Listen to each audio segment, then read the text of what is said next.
दिमाग को काबू करने का सबसे छोटा रास्ता अगर सच में जानना है तो यह वीडियो पूरा देखना पड़ेगा, क्योंकि जो बात अभी तुम सुनने वाले हो वह किताबों में साफ साफ नहीं लिखी होती। पहली बात यह समझ लो कि दिमाग तुम्हारा दुश्मन नहीं है, लेकिन अगर उसे खुला छोड़ दिया तो वही तुम्हें सबसे ज्यादा नुकसान पहुंचाता है। दूसरी बात यह कि ज्यादातर लोग सोचते हैं कि दिमाग को शांत करने के लिए ज्यादा सोचना पड़ेगा, जबकि सच्चाई यह है कि ज्यादा सोच ही दिमाग की बीमारी है।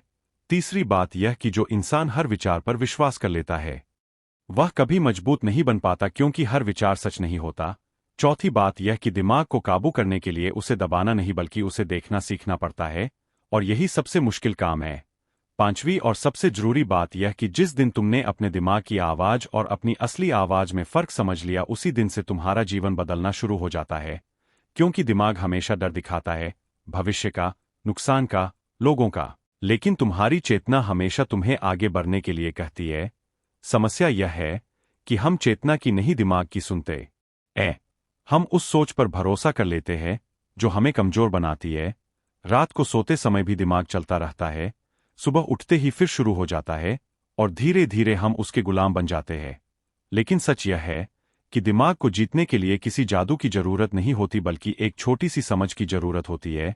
यह समझ कि तुम दिमाग नहीं हो, तुम वह हो जो दिमाग को देख रहा है।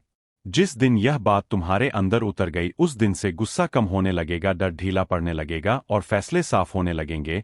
इसलिए इस वीडियो को अंत तक देखना, क्योंकि आगे जो आने वाला है वह सिर्फ सुनने की बात नहीं बल्कि जिंदगी बदलने वाली समझ है। पहला विचार यह है कि इंसान अपने दिमाग से नहीं बल्कि अपनी आदतों से चलता है, और यही बात ज्यादातर लोग समझ नहीं पाते। हम सोचते हैं कि मैं जो सोचता हूं वही मैं करता हूं, लेकिन सच इसके बिल्कुल उल्टा है। असल में हम जो रोज रोज करते हैं वही धीरे धीरे हमारी सोच बन जाती है। सुबह उठते ही मोबाइल उठाना, बिना वजह किसी की बात पर गुस्सा हो जाना, छोटी छोटी बातों पर डर जाना, टाल मटोल करना, ये सब दिमाग के फैसले नहीं है बल्कि आदतों के ऑटोमेटिक रिएक्शन है। और जब तक यह ऑटोमेटिक सिस्टम चलता रहेगा तब तक दिमाग कभी काबू में नहीं आएगा, क्योंकि दिमाग आराम पसंद करता है और आदतें उसे वही आराम देती है जो वह पहले से जानता है, चाहे वह आदत तुम्हें नुकसान ही क्यों न पहुंचा रही हो। यही कारण है कि इंसान जानता सब कुछ है फिर भी बदल नहीं पाता। उसे पता है क्या सही है और क्या गलत, लेकिन उसके कदम वही जाते हैं जहां पुरानी आदतें खींचती है। इसलिए दिमाग को काबू करने का सबसे छोटा रास्ता सोच बदलना नहीं बल्कि आदत बदलना है, क्योंकि जब आदत बदलती है तो दिमाग को मजबूरन नया रास्ता अपनाना पड़ता है। उदाहरण के लिए, अगर तुम रोज रात को सोने से पहले 10 मिनट शांत बैठने की आदत डाल लो तो धीरे धीरे दिमाग का शोर अपने आप कम होने लगता है।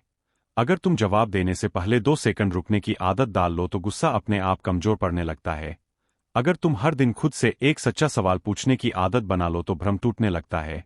दिमाग को कंट्रोल करने के लिए उससे लड़ना नहीं पड़ता बल्कि उसे नई आदतों के ढांचे में ढालना पड़ता है, क्योंकि दिमाग वही करता है जो उसे रोज सिखाया जाता है। और जब तुम अपनी आदतों के मालिक बन जाते हो तब दिमाग अपने आप तुम्हारा सेवक बन जाता है।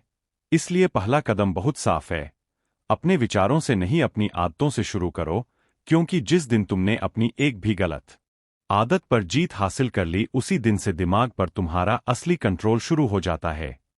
दूसरा विचार यह है कि दिमाग को जितना ज्यादा सोचने की छूट दोगे उतना ही वह तुम्हें उलझाता जाएगा, क्योंकि दिमाग का काम समाधान निकालना नहीं बल्कि संभावनाएं गिनाना है। वह हर स्थिति में 100 खतरे दिखाता है, 100 डर पैदा करता है और 100 सवाल खड़े कर देता है। इसलिए ज्यादातर लोग सोचते हैं कि अगर मैं और सोच लूं तो सब ठीक हो जाएगा, लेकिन सच्चाई यह है कि ज्यादा सोच ही समस्या की जड़ है। जब इंसान बार बार एक ही बात को दिमाग में घुमाता रहता है तो वह समाधान के करीब नहीं बल्कि डर के करीब पहुंचता है। दिमाग भविष्य में ले जाकर ऐसी तस्वीरें बना देता है जो कभी होने वाली ही नहीं होती, और इंसान उन्हीं कल्पनाओं से डरने लगता है। इसलिए दिमाग को काबू करने का दूसरा और सबसे असरदार तरीका है सोच को रोकने की कोशिश करना नहीं बल्कि उसका रास्ता बदल देना, क्योंकि सोच को सीधे रोकना नामुमकिन है। जितना रोकने की कोशिश करोगे उतना तेज वह भागेगी, लेकिन अगर तुम सोच को किसी काम में लगा दो तो वही सोच तुम्हारे पक्ष में काम करने लगती है। उदाहरण के लिए, जब दिमाग बार बार चिंता में डूबे तो शरीर को हिला दो, चलना शुरू कर दो, गहरी सांस लो, पानी पी लो, किसी छोटे काम में हाथ लगा दो, क्योंकि दिमाग और शरीर गहराई से जुड़े हुए हैं। शरीर बदलता है तो सोच अपने आप बदलती है। इसी तरह जब दिमाग बार बार पुराने दुखों में चला जाए तो खुद से सवाल पूछो कि इस पल में मेरे सामने क्या सच में गलत है। ज्यादातर बार जवाब मिलेगा कुछ भी नहीं, और यही समझ दिमाग की पकड़ ढीली कर देती है। दिमाग को हर समय उत्तर नहीं चाहिए, उसे दिशा चाहिए, और जब तुम उसे वर्तमान क्षण की दिशा दे देते हो तो उसका झर धीरे धीरे उतरने लगता है। इसलिए याद रखो, दिमाग को शांत करने का रास्ता सोच के अंदर नहीं बल्कि सोच से बाहर जाता है। जितना तुम वर्तमान में टिकना सीखोगे उतना दिमाग कमजोर पड़ेगा, और जिस दिन तुमने यह कला सीख ली कि सोच आए और जाए लेकिन तुम उसमें बहो नहीं, उसी दिन से दिमाग पर तुम्हारा असली नियंत्रण शुरू हो जाता है। तीसरा विचार यह है कि हर विचार सच नहीं होता, लेकिन हम ज्यादातर हर विचार पर भरोसा कर लेते हैं, और यही सबसे बड़ी गलती है।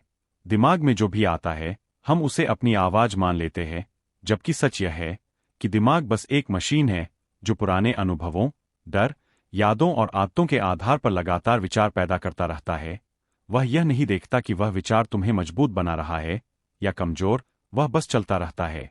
और जब इंसान बिना जांच किए हर विचार को सच मान लेता है, तब वह खुद ही अपने लिए जाल बुन लेता है।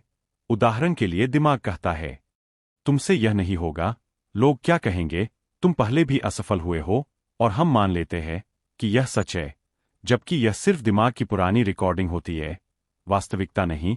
इसलिए दिमाग को काबू करने का तीसरा और सबसे जरूरी कदम है विचार और सच के बीच फर्क करना सीखना। जैसे बादल आसमान में आते जाते रहते हैं, वैसे ही विचार भी आते जाते रहते हैं। आसमान बादल नहीं होता लेकिन बादलों को देखता जरूर है। उसी तरह तुम विचार नहीं हो बल्कि वह हो जो विचारों को देख रहा है। जिस दिन यह समझ अंदर उतर जाती है, उस दिन से विचारों की ताकत आधी रह जाती है, क्योंकि अब तुम हर विचार पर प्रतिक्रिया नहीं देते, तुम उसे देखते हो, परखते हो और फिर तय करते हो कि उस पर चलना है या नहीं। यही जागरूकता दिमाग की सबसे बड़ी कमजोरी है, क्योंकि दिमाग अचेतन इंसान को आसानी से घुमाता है, लेकिन जागरूक इंसान के सामने वह बेबस हो जाता है। जब भी नकारात्मक विचार आए तो बस इतना पूछो, क्या यह 100% सच है? क्या इस पल में इसका कोई ठोस प्रमाण है? ज्यादातर बार दिमाग चुप हो जाएगा, और धीरे धीरे तुम समझ जाओगे कि दिमाग तुम्हारा मालिक नहीं बल्कि तुम्हारा औजार है। जिस दिन तुमने विचारों पर विश्वास करना बंद किया और उन्हें देखना शुरू किया, उसी दिन से दिमाग का जादू टूटने लगता है, और यहीं से इंसान असली आजादी की तरफ कदम बढ़ाता है।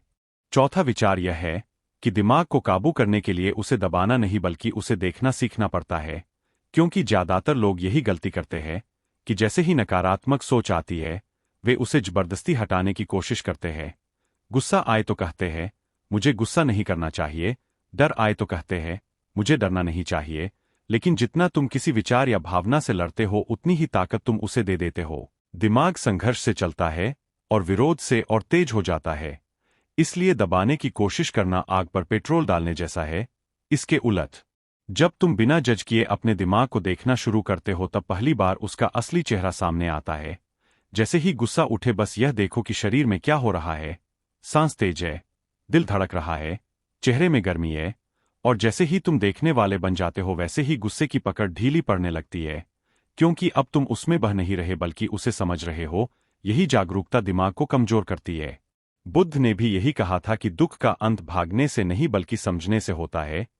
जब इंसान अपने दिमाग के हर उतार चढ़ाव को स्वीकार करना सीख लेता है, तब वह उनके गुलाम नहीं रहते। डर आए तो उसे दुश्मन मत समझो बल्कि एक संकेत की तरह देखो। उदासी आए तो उसे हटाने की नहीं समझने की कोशिश करो, क्योंकि हर भावना कुछ कहने आती है, और जब उसकी बात सुनी जाती है तो वह अपने आप चली जाती है। दिमाग को काबू करने का यह रास्ता छोटा जरूर है, लेकिन आसान नहीं, क्योंकि इसमें ईमानदारी चाहिए, खुद को देखने की हिम्मत चाहिए। लेकिन जो इंसान यह कला सीख लेता है वह बाहरी हालात से कम और अंदर की शांति से ज्यादा जुड़ा रहता है। धीरे धीरे तुम महसूस करोगे कि विचार आते लेकिन तुम्हें हिलाते नहीं, भावनाएं उठती है लेकिन तुम्हें बहा नहीं ले जाती, और यही असली नियंत्रण है। जब दिमाग चलता है लेकिन तुम्हें चलाता नहीं, जब तुम केंद्र में टिके रहते हो और दिमाग परिधि पर घूमता रहता है, उसी दिन से जीवन हल्का होने लगता है। पांचवा विचार यह है कि जिस दिन तुमने अपने दिमाग की आवाज और अपनी असली आवाज में फर्क समझ लिया, उसी दिन से दिमाग पर तुम्हारा असली अधिकार शुरू हो जाता है।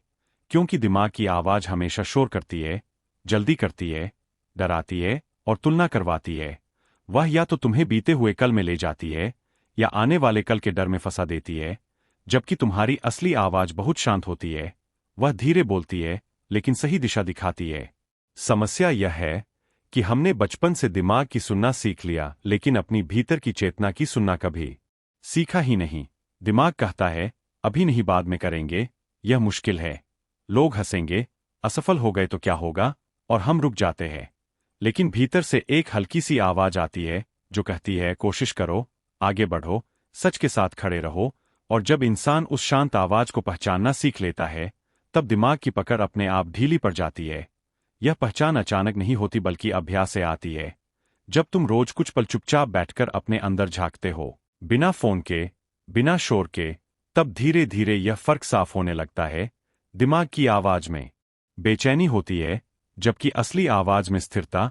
दिमाग सवालों से भर देता है, जबकि असली आवाज स्पष्टता देती है। और जिस दिन तुमने इस फर्क को समझ लिया, उस दिन फैसले आसान होने लगते हैं, क्योंकि अब तुम डर के आधार पर नहीं, बल्कि समझ के आधार पर चलने लगते हो। यही वजह है कि सच में मजबूत लोग ज्यादा नहीं बोलते, लेकिन जब बोलते हैं तो उनके शब्दों में वजन होता है। वे दिमाग से नहीं, बल्कि चेतना से जीते हैं। और यही जीवन की सबसे बड़ी आजादी है, क्योंकि दिमाग को पूरी तरह खत्म नहीं किया जा सकता, लेकिन उसे सही जगह पर बैठाया जा सकता है, सेवक की तरह, मालिक की तरह नहीं। इसलिए याद रखो, दिमाग को काबू करने का सबसे छोटा रास्ता बाहर कुछ पाने में नहीं, बल्कि अंदर यह पहचानने में है कि तुम्हें चलाने वाला कौन है, दिमाग या तुम। और जिस दिन यह सवाल साफ हो गया, उसी दिन से तुम्हारी जिंदगी की दिशा भी साफ हो जाती है। अब जरा रुककर खुद से एक सवाल पूछो, आज तक तुम्हारी जिंदगी को कौन चला रहा था, तुम या तुम्हारा दिमाग? अगर जवाब साफ नहीं है, तो समझ लो कि दिमाग अब तक ड्राइविंग सीट पर बैठा था। और यही वजह है कि बार बार वही डर, वही उलझन और वही थकान लौट लौट कर आती रही। लेकिन आज से तुम एक काम कर सकते हो, दिमाग से लड़ना बंद करो और उसे समझना शुरू करो, क्योंकि जिस दिन तुमने उसे देखने की कला सीख ली, उसी दिन से वह तुम्हें चलाना बंद कर देगा। याद रखो, दिमाग को काबू करने का रास्ता लंबा नहीं है, लेकिन सच्चा है। यह रास्ता बाहर की दुनिया में नहीं, बल्कि तुम्हारे अंदर से होकर गुजरता है। अगर आज की यह बात तुम्हें थोड़ी भी सच्ची लगी हो, तो इसे सिर्फ सुनकर मत छोड़ देना। आज रात सोने से पहले बस 5 मिनट चुपचाप बैठना और अपने विचारों को आते जाते देखना। कुछ बदलने की कोशिश मत करना, सिर्फ देखना। यही छोटा सा अभ्यास धीरे धीरे तुम्हें उस शांति तक ले जाएगा जिसकी तलाश तुम बाहर कर रहे थे। और अगर तुम्हें लगता है कि ऐसी बातें हर इंसान को सुननी चाहिए, तो इस वीडियो को आगे जरूर शेयर करना। चैनल को सब्सक्राइब करना मत भूलना, क्योंकि यहां हम बात करते हैं सिर्फ मोटिवेशन की नहीं, बल्कि असली जागरूकता की। मिलते हैं अगले वीडियो में एक और गहरी सच्चाई के साथ। तब तक याद रखना, दिमाग तुम्हारा औजार है, मालिक नहीं।